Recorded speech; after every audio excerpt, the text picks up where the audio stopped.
All right, so I want to start off with a very important topic that is still being talked about even after 2 weeks later, and that's the shocking decision for Warner Brothers to just now have their Batgirl movie be canceled. And so this is it's really wild considering that it's very rare, something that doesn't occur often, for a movie to be fully complete after production and then just canceled. And what's worse is that not only is it not coming out in movie theaters, but definitely not on HBO Max. So it's not coming to their HBO Max streaming service either. Um, it is really strange. We don't see this every day or even like every year. A movie to be canceled, not, let alone a movie with a big production like this. And it had a cast starring Leslie Grace in the lead role of Batgirl as well. And she was supposed to be joined by Michael Keaton, J.K. Simmons, Ivory Aquino, and even Brendan Fraser in the role as the antagonist Firefly. Some people might be familiar with the character. Now here's the thing. It didn't help that when it came to budget, it actually started at $75 million for filming. But as you can guess from COVID-19 delays, the cost did go up to $90 million. So, budget concerns didn't exactly help the situation either. And reports were surfacing that screen testings from audience members were so bad, especially regarding cringe dialogue as well. So there was a lot of negative reaction towards the movie. That may have been one of the reasons. And plus, like, there are reports that they're trying to do a tax write off so that they can salvage some of the money that they had to use for the movie as well. So, of course, this is a cost cutting budget kind of move as well to save some money of their own. And it's kind of ironic as this also comes at a time when they're going to be merging with Discovery Plus for next year, combining the HBO Max and Discovery Plus streaming services together. So there's a lot has to be going on, especially since like another Scooby Doo animated movie was supposed to come out. That also got canceled, but it's not making big news. But yeah, it is well known that the other Scooby Doo movie got canceled as well. And of course, like there's been a lot of criticisms as well for this. Like some backlash is definitely going to happen. Even like various members of the cast and crew did react one way or another. The composer for the film, who did the score, Natalie Holt, she admitted that it took her a year to work on like 90 minutes of music before the movie eventually got axed. So it, she is sad about the whole situation. And the interesting thing is that her contributions to this movie, composing the movie, came from a similar comic book project, but only in the form of Loki season one. Since the directors of the movie, who I will also mention, really liked her work, so they really wanted to pick her for the job, and that's exactly what happened. So, what exactly went into the decision of canceling the movie altogether and not even release it for streaming? Well, the company CEO did have release a statement afterwards with this quote. The decision not to release Batgirl reflects on our leadership's strategic shift as it relates to the DC Universe and HBO Max, said a Warner Bros. Spokesman in a statement. Leslie Grace is an incredibly talented actor, and this decision is not a reflection of her performance. We are incredibly grateful to the filmmakers of Batgirl and Scoop, Holiday Haunt, and their respective casts, and we hope to collaborate with everyone again in the near future. I don't know about that. I mean, the cast and crew really worked hard on a major blockbuster movie that really costed a lot of money, and then like after production was completed and some time editing, or at least the rough cut of editing, and then like you just cancel it. I don't see anyone willing to work with your company again. Honestly.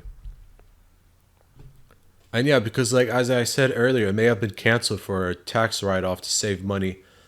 And even an anonymous actor, it's not said who, still anonymous, called a Warner Bros. Executive as an imbecile. The multiple streaming avenues and their vague guarantees appear anything but secure. The actor supposedly told IndieWire in response to one of the publication's previous columns detailing the studio's decision to shelve Batgirl. I'm very offended by what happened and feel terrible for the directors and Leslie Grace, who are all wonderful to work with, as well as all of the technicians. It was an enormous rewarding challenge to make this movie during COVID and during the cold weather in Glasgow.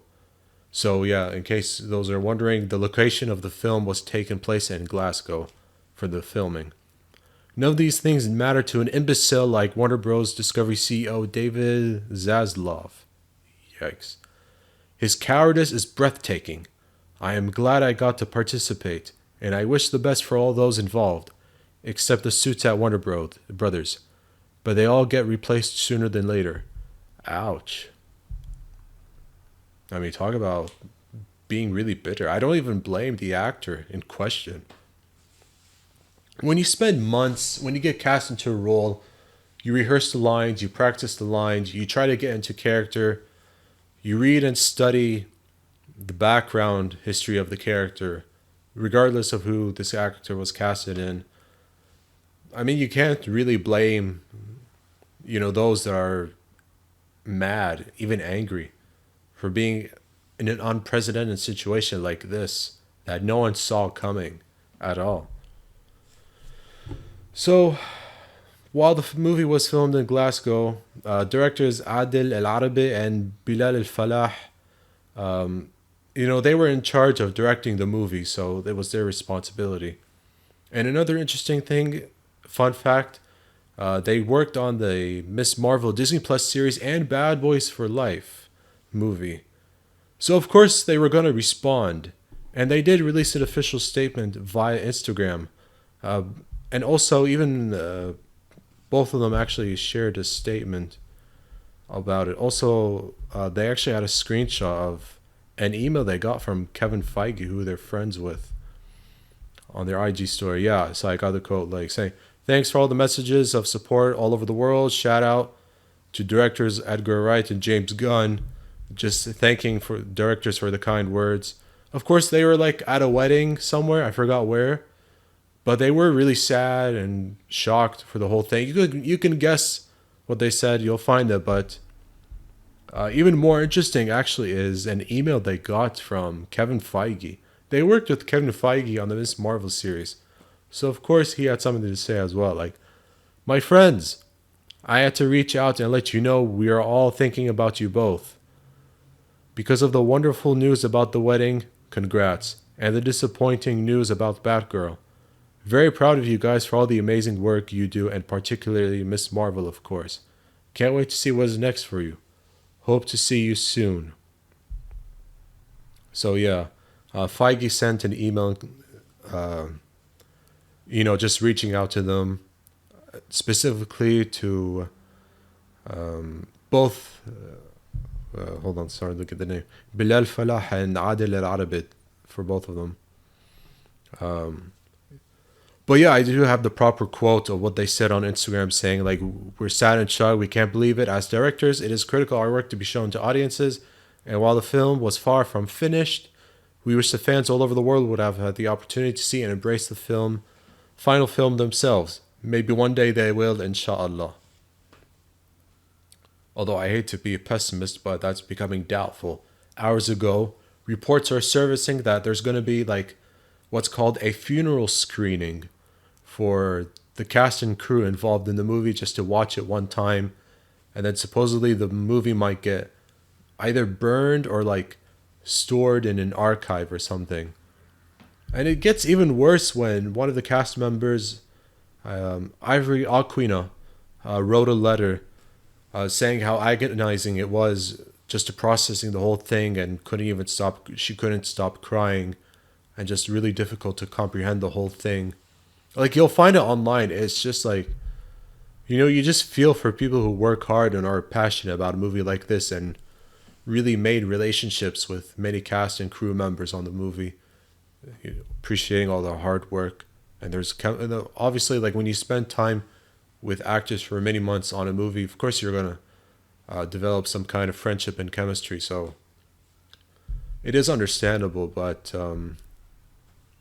I hope no comic book movies suffer the same fate. Something occurred. I hope it's not true. Supposedly, initial screen tests for Black Adam got a negative reaction, but since it's still slated for a late October 24 release, I think that's gonna get better. So I really do hope so, especially since it's The Rock. I mean, I know I love The Rock. I know The Rock doesn't always have great movies, but it's The Rock. You can't really screw it up that badly. So